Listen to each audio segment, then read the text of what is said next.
Welcome to Mythic Mundi.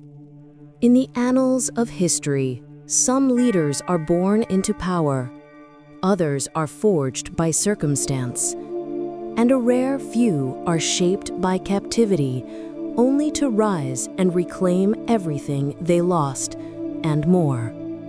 In the 16th century, Southeast Asia was a complex tapestry of powerful kingdoms, shifting alliances, and profound cultural change. In the heart of this world lay the magnificent Kingdom of Ayutthaya, a center of trade and art, but its wealth made it a target. This is not just a story of battles or politics. It is the story of a promise made by a young prince taken far from his home, who vowed to restore the sovereignty of his people. This is the story of the man who would become a legend, known to history as King Naresuan the Great.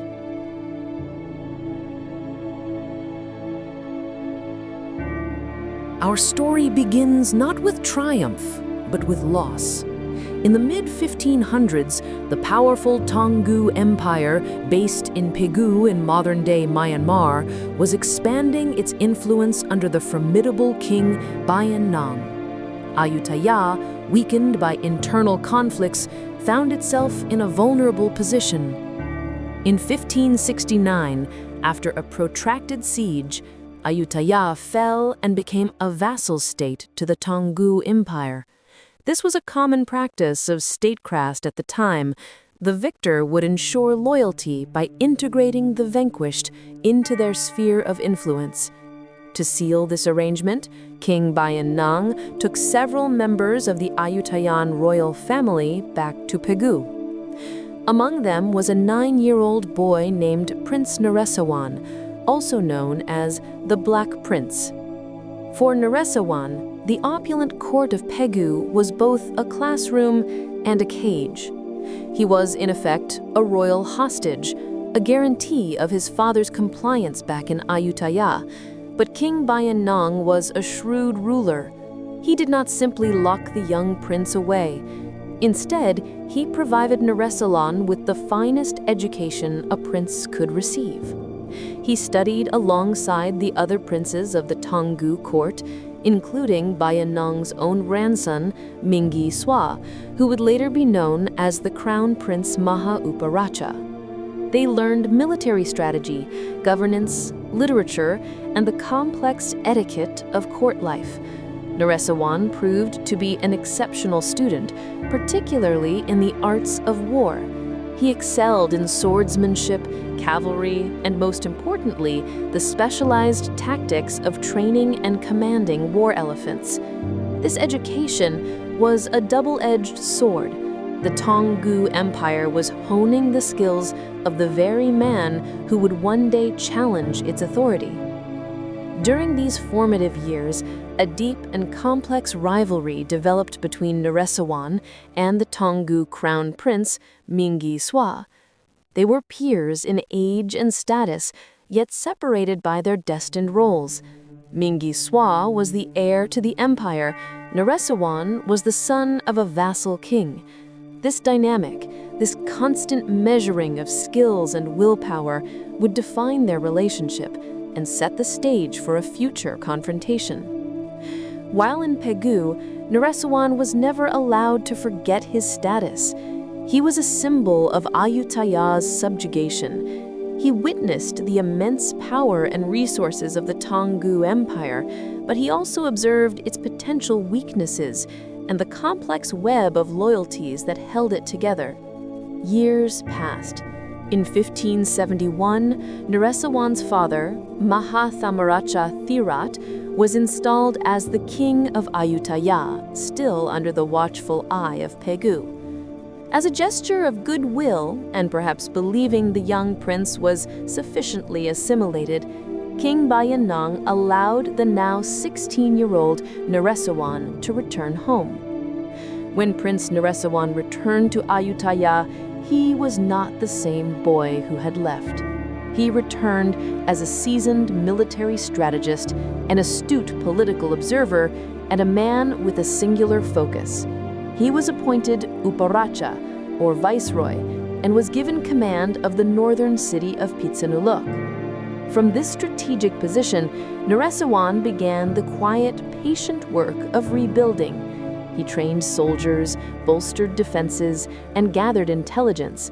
He was playing a long game, outwardly performing his duties as a loyal vassal, while inwardly preparing for the moment when Ayutthaya's destiny could be reclaimed. That moment would arrive with the passing of an era. In 1581, the great King Bayan Nong died. An empire built by a single powerful ruler is often fragile upon his death. Bayan Nong's son, Nanda Bayen, ascended the throne, but he lacked his father's political skill. The vast Toungoo Empire began to show signs of instability as vassal states and provinces tested the new king's authority.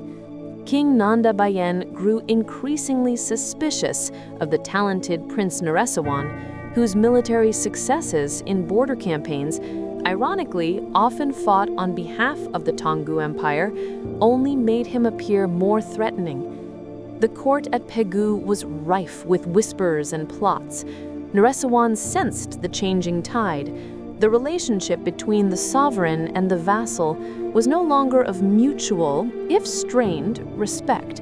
It was curdling into suspicion and danger. The breaking point was near. Ayutthaya had been patient. Naresuan had been patient. But patience was running out, and the time for strategy and preparation was about to give way to a bold, irreversible declaration. The year is 1584. The political tension between Ayutthaya and Pegu has reached a critical point. King Nanda Bayen, paranoid about Naresuan's growing power, sees the Prince of Ayutthaya not as a vassal, but as a future rival. He allegedly devised plots to undermine and even capture Naresuan, attempting to draw him into a trap. Naresuan, however, was a master of intelligence. His network of spies, built over years, alerted him to the danger. He understood that the charade of loyalty could no longer be maintained. To continue feigning subservience would mean risking assassination or capture, which would extinguish all hope for his kingdom. The prince had to make a choice. He chose defiance. In the city of Muangkreng, on the border, Prince Naresuan gathered his officers, his soldiers, and the loyal people who had followed him. It was here he performed one of the most resonant, symbolic acts in Thai history, the ceremony of Taksinotok. This ceremony is of profound significance. Naresuan, holding a golden vessel, poured water onto the earth. In Southeast Asian tradition, this act of pouring water is a sacred rite, often used to seal a vow or finalize a meritorious deed. In this context, it was an unambiguous political statement. As the water soaked into the soil, Naresuan declared, in the presence of witnesses from both sides, that Ayutthaya's relationship with the Toungoo Empire was severed. From that moment forward, Ayutthaya was no longer a vassal state. It was a sovereign, independent kingdom. This was not merely a declaration of war. It was a proclamation of freedom. It was a public dissolution of the oaths of fealty that had bound Ayutthaya for 15 long years. There was no ambiguity, and there was no turning back. King Nanda Bayen was incensed. An act of such open defiance could not be tolerated. He immediately dispatched armies to crush the nascent rebellion, but Naresuan was prepared. What followed was not a single decisive battle, but a grueling, protracted war of liberation. Naresuan, now the de facto military leader of Ayutthaya, employed a brilliant strategy of asymmetrical warfare. He knew he could not yet match the full might of the Toungoo Empire in a conventional field battle. Instead, he initiated a scorched earth policy. He ordered the populations of northern cities, which were vulnerable to the advancing Toungoo armies, to be evacuated and resettled closer to the capital of Ayutthaya. This gathering of the people served two purposes. It denied the invading army food, supplies, and labor, and it consolidated Naresuan's own manpower for a more concerted defense. It was a harsh but effective strategy. The Toungoo armies marched into northern Siam only to find empty towns and barren fields. They were harried by guerrilla attacks, their supply lines were cut, and they were weakened by disease and starvation. Several massive invasions were launched from Pegu, and each one was repelled, not by a single glorious victory, but by tactical brilliance, resilience, and the sheer logistical difficulty of subduing a united population. In 1590, Naresuan's father, King Mahathamara passed away. Prince Naresuan, the Uparaja, ascended the throne. He was no longer just Prince Naresuan, the Black Prince who had returned from Pegu. He was now King Naresuan, the sovereign of a free Ayutthaya. But his struggle was far from over. King Nanda Bayin, facing internal rebellions and a crumbling economy, saw the defiant Naresuan as the primary cause of his troubles. He was determined to end this rebellion once and for all. He began to assemble the largest invasion force his empire could muster. He placed this colossal army under the command of one man, the one man whose rivalry with Naresuan had been brewing since childhood. He sent his son, the Crown Prince Mingyi Swa, to personally lead the campaign and finally bring Ayutthaya to its knees. The stage was being set for a final, legendary confrontation. Two princes, raised in the same court, now kings and heirs apparent, were on a collision course. The fate of Ayutthaya and the entire region would hang in the balance.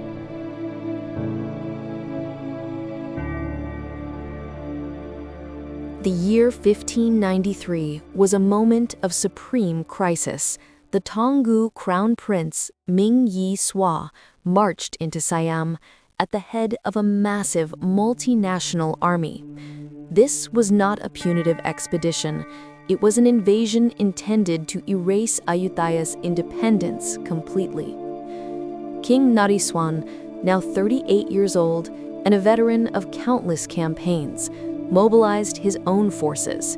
He was accompanied by his loyal brother, Prince Ekatotsarot, the White Prince. The two brothers led the Siamese army to intercept the invaders. The two armies finally met near a place called Nong Sarai. The battle that ensued was vast and chaotic. Tens of thousands of soldiers clashed in the dust and heat. The accounts from the Siamese chronicles describe a moment of high drama.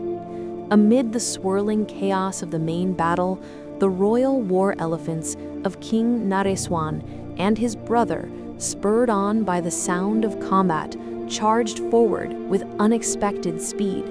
They moved so quickly that they outpaced their own main bodyguard, finding themselves suddenly deep within the enemy lines, isolated from their army.